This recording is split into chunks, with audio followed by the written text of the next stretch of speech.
Supreme court के झटके के बावजूद ट्रंप का कड़ा कदम, बर्थ राइट सिटीजनशिप को सीमित करने के लिए साइन किए दो नए एग्जीक्यूटिव ऑर्डर।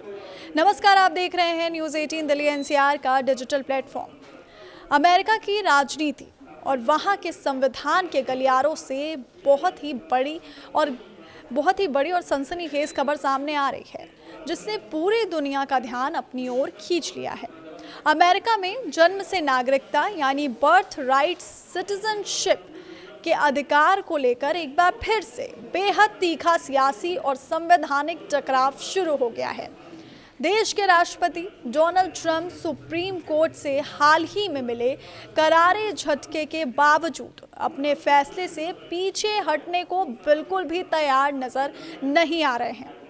उन्होंने अपनी एक पुरानी नीति को एक नए और अलग रास्ते से लागू करने के लिए दो नए कार्यकारी आदेशों यानी एग्जीक्यूटिव ऑर्डर्स पर हस्ताक्षर कर दिए हैं। राष्ट्रपति ट्रंप ने ओवल ऑफिस से ये ऐलान करते हुए कहा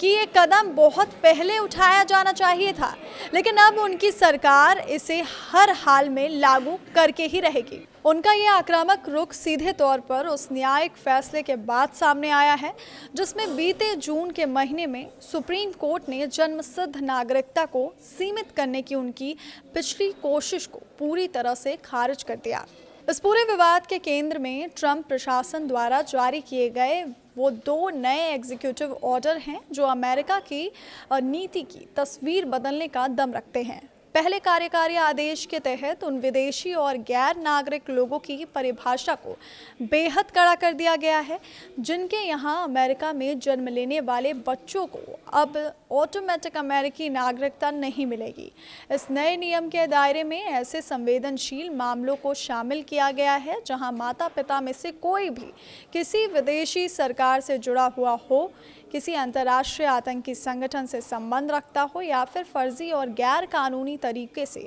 अमेरिकी नागरिकता हासिल करने के फिराक में हो। तो वहीं दूसरा आदेश सीधे तौर पर उस लोकप्रिय और विवादित चलन पर जोरदार प्रहार करता है, जिसे दुनिया भर में बर्थ टूरिज्म के नाम से जाना जाता है।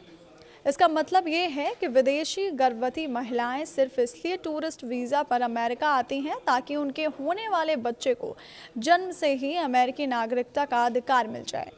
और ट्रंप प्रशासन का साफ तौर पर यह मानना है कि इस लूप होल का बड़े पैमाने पर सिस्टम का दुरुपयोग करने के लिए इस्तेमाल किया जा रहा है।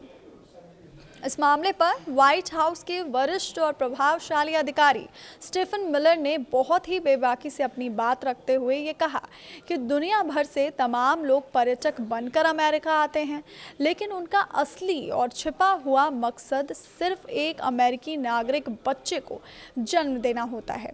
उनके मुताबिक यही बच्चे बड़े होकर अमेरिकी नागरिक होने के नाते तमाम संवैधानिक अधिकार, सरकारी सुविधाएं और फायदे हासिल करते हैं, जिस पर अब लगाम लगाना बेहद ज़रूरी हो चुका है। हालांकि इस नीति को लेकर आंकड़ों और दावों पर भी तीखी बहस छिड़ गई है। राष्ट्रपति ट्रंप का दावा है कि इस तरह से सैकड़ों हजार बच्चे अमेरिका में पैदा हो चुके हैं, जबकि इसके उलट एक स्वतंत्र रिसर्च संस्था माइग्रेशन पॉलिसी इंस्टीट्यूट के आंकड़े कुछ और ही कहानी बयां करते हैं। संस्था के मुताबिक हर साल ऐसे मामलों की वास्तविक संख्या लगभग 22,000 से 26,000 के बीच होती है और साल 2024 में तो केवल 9,600 ऐसे जन्म दर्ज किए गए थे जिनमें मां का मूल निवास अमेरिका से बाहर का था। कानूनी और अकादमिक जगत के जानकारों का ये मानना है कि कुल जन्मों के आंकड़ों के मुकाबले ये संख्या बहुत ही कम है और कैलिफोर्निया यूनिवर्सिटी के प्रोफेसर गैब्रियल चिन ने तो इसे समुद्र में एक बूंद के समान बताया है।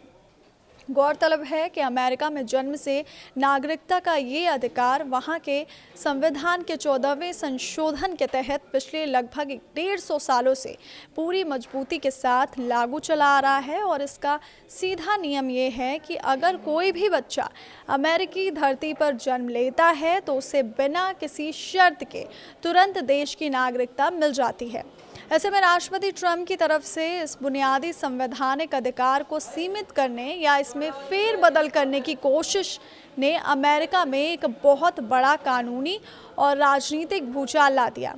देश के जाने माने कानूनी विशेषज्ञों और वकीलों का ये कहना है कि भले ही राष्ट्रपति के पास ये अधिकार है कि वो लोगों के अमेरिका में प्रवेश पर रोक लगा सकें या वीज़ा नियम सख्त कर सकें,